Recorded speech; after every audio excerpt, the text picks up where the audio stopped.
ৰাষ্ট্ৰীয় প্ৰেছ দিৱস উপলক্ষে গুৱাহাটী প্ৰেছ ক্লাবৰ বিশেষ পদক্ষেপ কেইবাগৰাকীও বিশিষ্ট সাংবাদিকক সম্বৰ্ধনা জ্ঞাপন বিশিষ্ট সাংবাদিক হাইদুৰ হুছেইনক সম্বৰ্ধনা জনোৱা হয় তেখেতৰ বাসগৃহত কিছুদিন ধৰি অসুস্থ হৈ থকা হাইদুৰ হুছেইনক সম্বৰ্ধনা জ্ঞাপন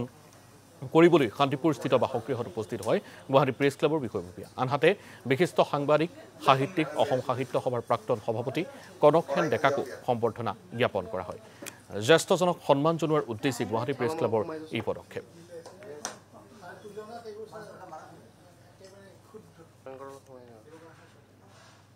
क्या सोचे तुम्हारा मोबाइल तुम्हारा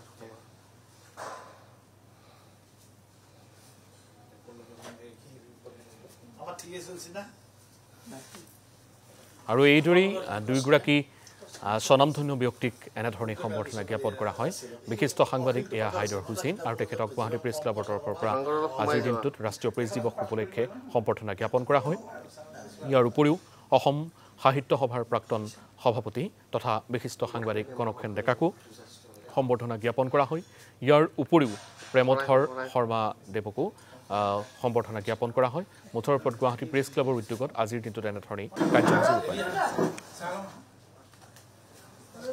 অসমত আমি লক্ষ্য কৰিছোঁ যে সংবাদ পত্ৰৰ ওপৰত চৰকাৰৰ ফালৰ পৰা বহুত হেঁচা আহিছে আগতে কিছুদিনৰ আগলৈকে সেই হেঁচাবিলাক নাছিল অসমত কাগজ চলাব লাগিলে চৰকাৰী বিজ্ঞাপন লাগিবই ইয়াত তেনেকৈ উদ্যোগ বা ব্যৱসায় প্ৰতিষ্ঠান নাই গতিকে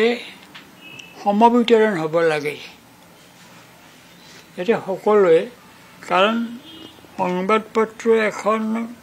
মালিক নাই পঢ়ুৱৈখিনিয়ে মালিক ৰাইজে মালিক মানে তাত মানে এজনৰ বস্তু নহয় এতিয়া আমি যদি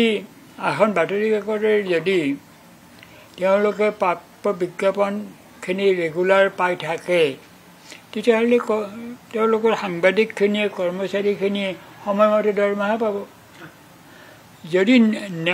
চৰকাৰৰ ফালৰ পৰা তাত ত্ৰুটি থাকে তেতিয়াহ'লে কোন মালিকে কিমান দিন দি থাকিব দৰমহা